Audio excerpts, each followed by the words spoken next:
Take back the Panama Canal. At a conference, the president-elect said this: "We will demand that the Panama Canal be returned to the United States. So, to the officials of Panama, please be guided accordingly." However, the president of Panama isn't happy with this. In an official statement, he said that, "As president, I want to express precisely that every square meter of the Panama Canal and its adjacent area belong to Panama and will continue to be." With his actions, Trump can potentially revive a decades-long dispute between the two nations. The U.S. has huge economic and geopolitical interests in the canal, and it was the one to build it. But Panama now has sovereignty over the canal under international law, following a 1977 treaty and a transfer in 1999. It recently celebrated the 25th anniversary of the canal's handover. What makes this situation even more complicated is China. You see, China had been getting ever closer with the government of Panama, getting economic and political influence there, which is in direct violation of the treaty that Panama signed when they took over the canal. You see, according to the treaty, other nations can't build military installations inside Panama or operate the canal.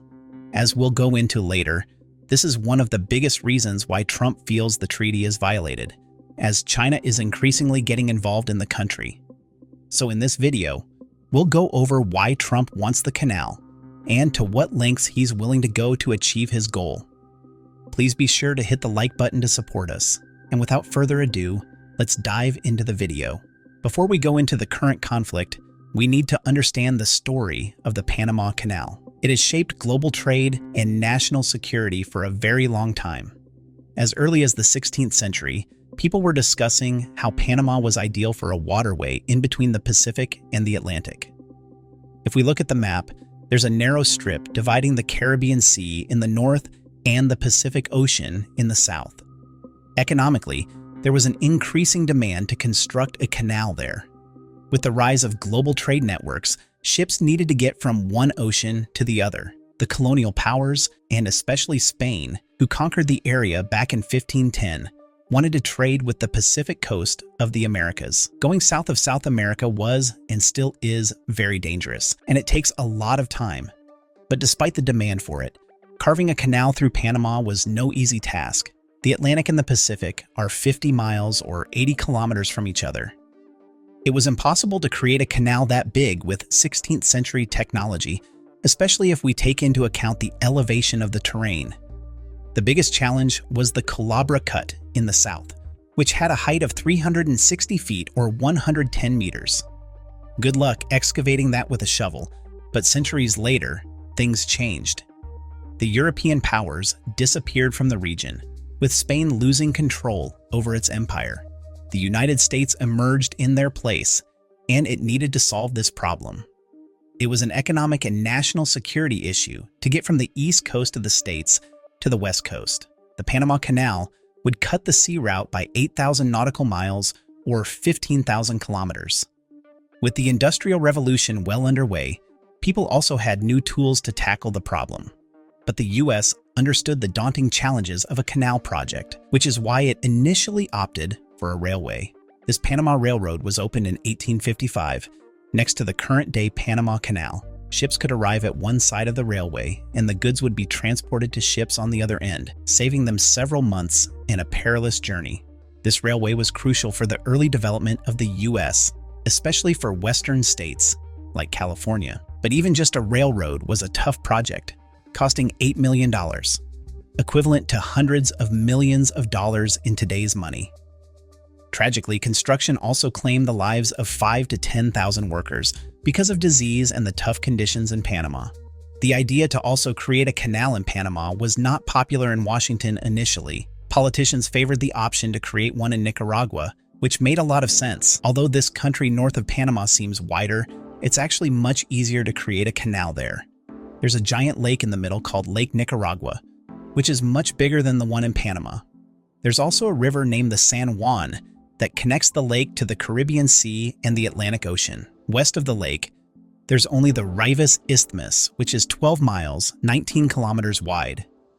The terrain also has much less elevation than Panama, and the slope is much easier to work with. On top of all this, The government in Nicaragua was seen as more trustworthy than that of Colombia, which owned Panama at the time. So in 1835, the U.S. Senate had already passed a resolution saying that Nicaragua would be the location for the canal. Construction never started, though. Nicaragua later became politically unstable, and America's rival of Britain also had influence in the country. But back in Panama, some people were drafting ambitious plans. In 1881, a couple of French engineers and investors wanted to finally take on the challenge and construct the Panama Canal. They were driven by their previous success in Egypt, as the Suez Canal was completed several years earlier in 1869. It was, and still is, a game changer for global trade, connecting the Atlantic Ocean and the Mediterranean Sea with the Red Sea and the Indian Ocean. This removed a major bottleneck in global trade, as ships no longer needed to go around Africa. The Panama Canal was a similar concept, and to them, it was just a new business opportunity. A newly created French company signed an agreement with the government in Colombia, who owned Panama at the time, to develop the canal. A French diplomat gathered 800,000 investors for the project at home. They reportedly gave him $287 million for the project, and that's worth multiple billions in today's money. He promised similar returns as the Suez project, and it was advertised as the opportunity of a lifetime. However, the attempt turned out to be a huge nightmare. The tropical environment in Panama was terrible for doing any kind of construction work. The workers were unprepared for the climate there, and the forests were filled with venomous snakes, spiders, and insects. The worst thing of all were the tropical diseases of yellow fever and malaria. They were killing the French laborers by the thousands. Heavy rainfall was also a big problem, as there was a risk of landslides, turning the finished parts of the canal into huge rivers. Finally, the elevation in Panama's terrain made the project many times harder than that in Egypt. Initially, the engineers wanted to make a sea-level canal, which required an enormous amount of excavation, especially near the Culebra Cut. All in all, the project was a dramatic failure. The French company went bankrupt in 1889, 22,000 workers had died, and the hundreds of thousands of investors lost their money. 5 years later, in 1894, a new French company took over the project. It was clear that they needed to make a change, though. Instead of trying to make a sea-level canal, they decided to use a more sophisticated approach. They would create an artificial lake in the middle of Panama by damming up the Chagres River. Then they would use a genius engineering concept, namely to lift the ships from one level to the next using a lock system. Basically, it was some kind of staircase up and down the lake, but then for vessels. The electrical power for the lifts would be generated by the dams of the artificial lake. But this French company wasn't the one to execute this plan. By this time, the investors in France lost confidence in the project and stopped giving money. The Panama Canal construction virtually halted in 1898, and the company was up for sale. It was time for someone else to step in, and that would be the United States. We've already covered how important this canal was for the U.S., and the government in Washington decided to give it a shot. This was in part driven by lobbyists who managed to convince President Theodore Roosevelt to abandon the Nicaragua proposal. Roosevelt would later be named the father of the Panama Canal. Under this president's influence, the U.S. government bought up the French assets with the Spooner Act of 1902. To restart construction, it started to negotiate with the Colombian government. This didn't go so well, though. The U.S. wanted to lease the canal in perpetuity for $10 million upfront and $250,000 annually. The Colombian Parliament unanimously rejected this proposal. So, U.S. President Theodore Roosevelt decided to play the politics a bit dirty. He supported and fueled the separation of Panama from Colombia. In 1903, rebels in Panama declared their independence after a carefully planned takeover. Historians agree that this was partially orchestrated by the U.S. 3 days later, the U.S. government recognized this new nation, the first one globally to do so. Roosevelt also sent the U.S. Navy to Panama to assure Colombia wouldn't try to retake the territory. The new Panama authorities quickly signed the deal with the U.S., and Washington got its lease of a 10-mile wide and 50-mile long canal zone. But as it turned out, that was the easy part. The construction was a drama, just like the French had experienced a few years prior. After years of debate, Roosevelt agreed with the plan of engineer John Frank Stevens. It was similar to the French proposal from several years earlier, with the artificial lake and the lock system. The U.S. constructed the Gatun Dam, which took 6 years to build, damming up the northern part of the Chagres River. It created the Gatun Lake of 164 square miles or 425 square kilometers, making it one of the largest artificial lakes in the world. The U.S. also built 6 lock systems, 3 in the north and 3 in the south. Although this was the most complex part of the project, it wasn't the hardest. A big part of the Culebra Cut still needed to be excavated, and it was incredibly hard. In total, 96 million cubic yards, or 73 million cubic meters, needed to be removed. The U.S. used modern technologies like dynamite, steam shovels, and drill machines, but it took a while to get it done. Landslides like the infamous Cucaracha Slide of 1907 killed a lot of workers and set the project back. But the American engineers learned from their own mistakes and those made previously by the French company. For example, they brought doctors and medical advisors to fight the illness caused by the tropical climate and diseases. In total, almost 6,000 workers died, which is still tragic but much less than the casualties of the previous attempt. After 10 long years, the project was finally finished in 1914. It's widely regarded as the greatest feat of engineering ever. Over the following decades, the Panama Canal has proven its worth as one of the most important waterways globally. It was a catalyst for economic growth, not only in the US, but also in Asia and Europe. During World War I and World War II, it allowed the US and its allies to move ships, troops, and equipment all over the world. Everyone was happy, except the people living in Panama. You see, they felt that the deal giving away such a big portion of their land was unfair. Basically, their country was cut in half by some sort of foreign colony. The U.S. listened to this criticism and made some changes in following treaties of 1936 and 1955. They gave away the additional lands and waters next to the canal, gave the local workers higher wages, and gave the country control over the ports of Colón and Panama City. But that wasn't enough. Fueled by the global anti-colonialism movement, Panama wanted full sovereignty over the canal. This led to years of debates until U.S. President Jimmy Carter finally signed the Panama Canal Treaty in 1977. This was a watershed moment in the history of the canal. Washington gave up control over the canal and the Canal Zone, and Panama got full sovereignty. After a 20-year transition period, the government of Panama could also operate the canal.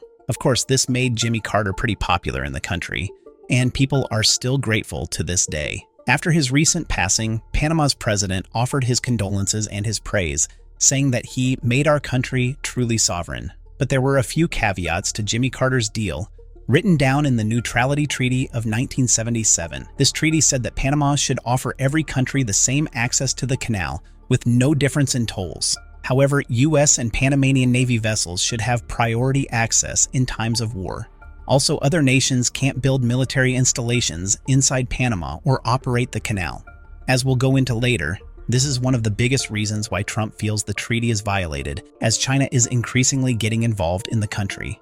As a general guideline, the treaty also said that Panama should operate the canal efficiently and fairly to benefit global trade. Trump thinks Panama is not holding this promise either, because it's charging excessive tolls. In general, Trump thinks that the 1977 treaty was terrible, and he believes that it was one of the reasons why Carter lost his re-election.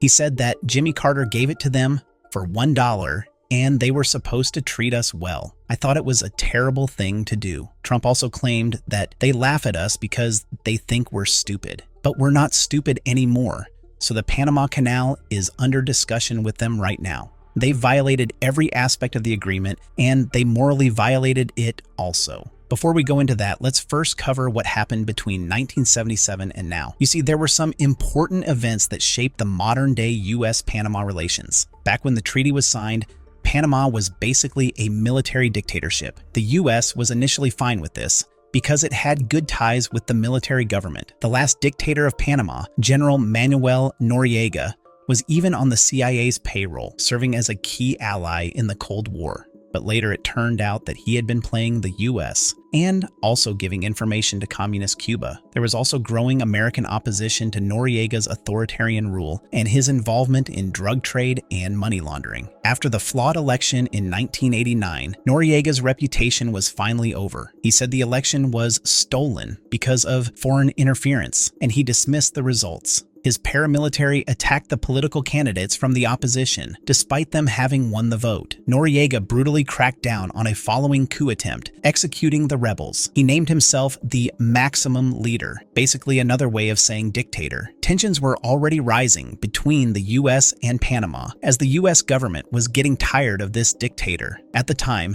it still had troops and citizens in Panama to protect and operate the canal. On December 16th, it went horribly wrong as the military of Panama shot and killed a U.S. Marine Corps lieutenant at a roadblock. 4 days later, Panama found out what happens if you cross the line with the U.S. In the largest military action since the Vietnam War, the U.S. sent 27,000 soldiers and 300 aircraft to attack Panama. This was named Operation Just Cause, and the goal was to topple the regime. This had already been planned for months in advance. Panama's military was overwhelmed, and they were destroyed in less than 6 weeks. Dictator Manuel Noriega was captured, and he spent the rest of his life in prison. Now, the legality of this invasion is questioned. The UN General Assembly and the European Parliament said the invasion was a violation of international law, but the US argued that it helped the people of Panama by removing this unpopular dictator. And to this day, Panama remains a functioning democracy, which many citizens are grateful for. Also, combating drug trade and safeguarding the canal were sensible reasons for the US to intervene. However, the invasion caused a lot of destruction, and hundreds, if not thousands of civilians unfortunately died in the crossfire. After the war was over, Panama abolished its military, which remains the case to this day. This was because it had become highly unpopular during the military dictatorship. It was also a US recommendation.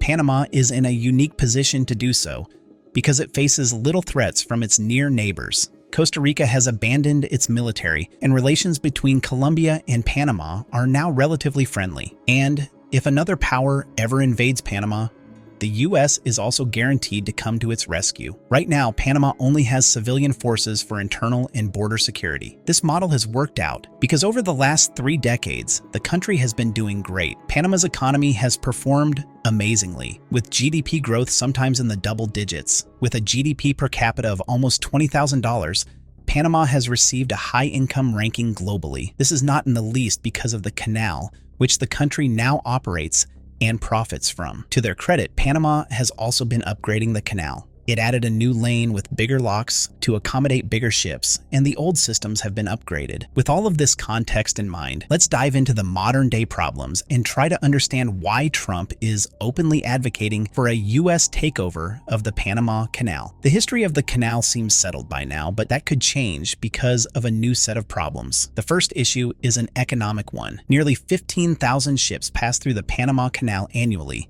carrying goods in between the Atlantic and the Pacific.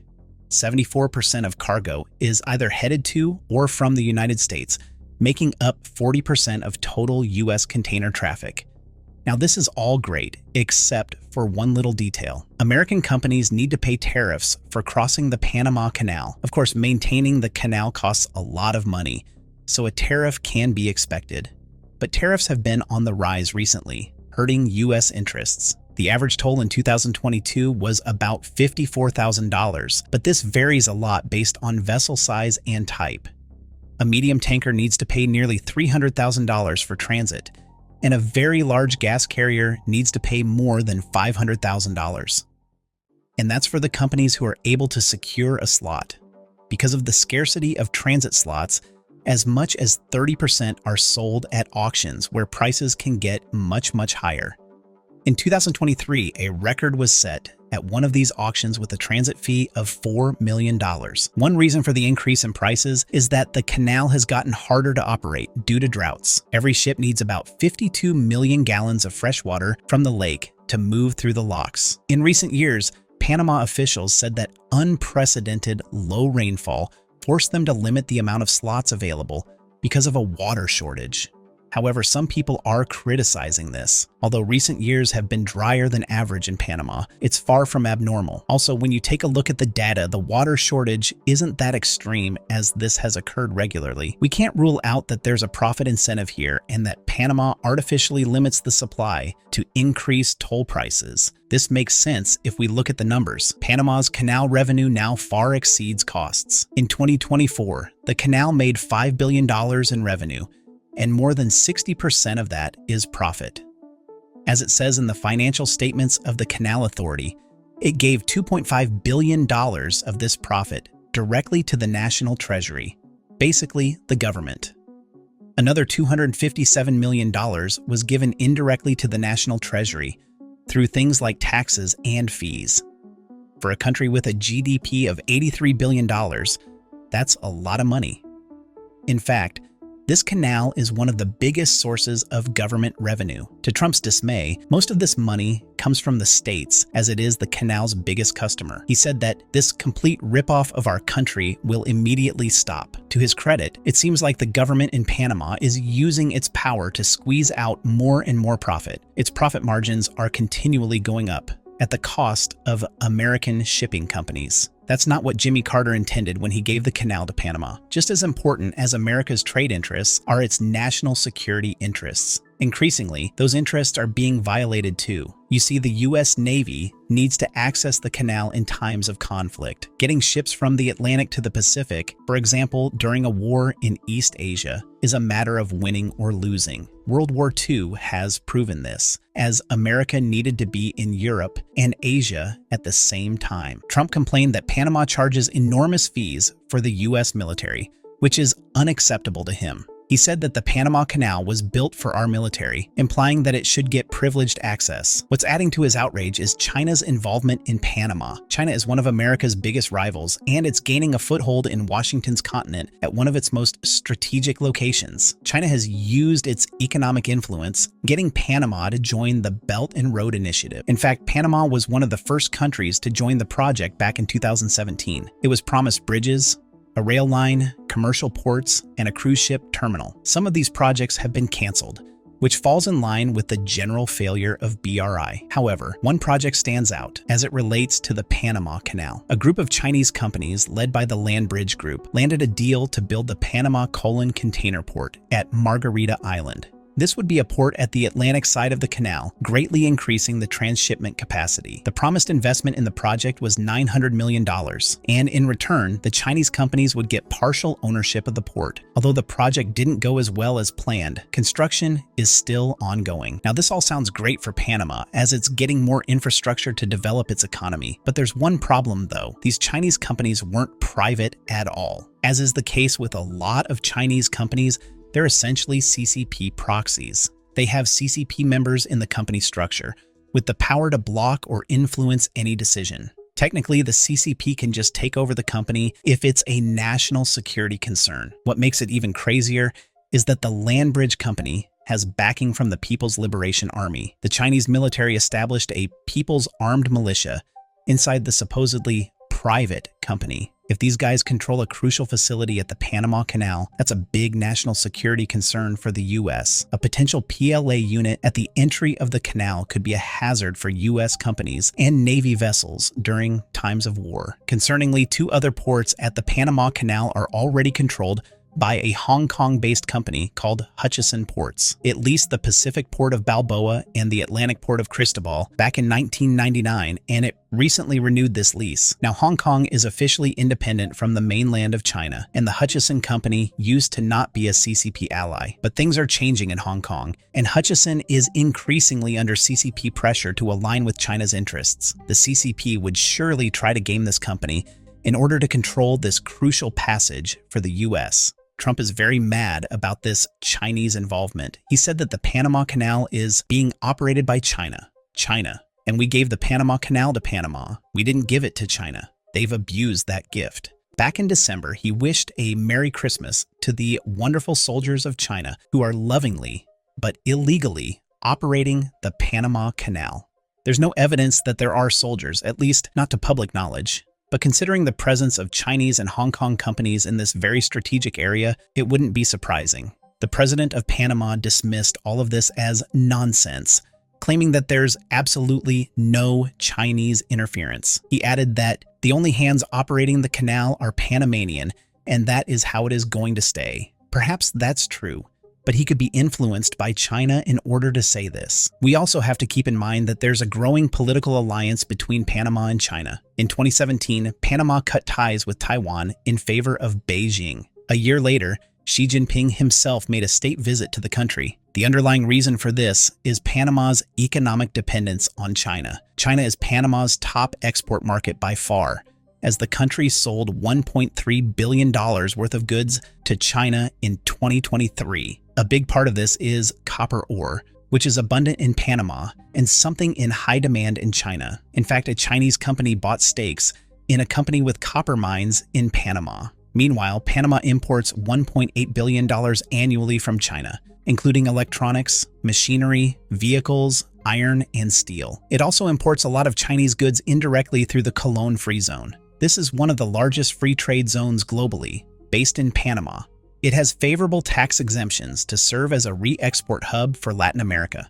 If you include this zone, China is by far the largest importer in Panama, selling $11.2 billion to the nation in 2022. A part of that is also being imported into the rest of Panama, so the $1.8 billion import figure is an understatement. If Panama relies so heavily on China for its economy, that's a potential liability in the case of a US-China conflict. The risk is that China becomes more important to Panama than the US, making the country shift alliances. So there are a lot of reasons why Trump would want to take over the Panama Canal, ranging from economic to strategic ones. But if we're realistic, this is probably not going to happen by force. After all, invading a sovereign nation is not something that's going to make Trump popular. If he really wants to, he should probably talk to the Bush family for some advice, as they have a lot of experience with this. All jokes aside, Trump is much more likely to use diplomatic, political, and economic pressure. The new US president is often praised for his ability to make deals, and he probably will try to make one in Panama.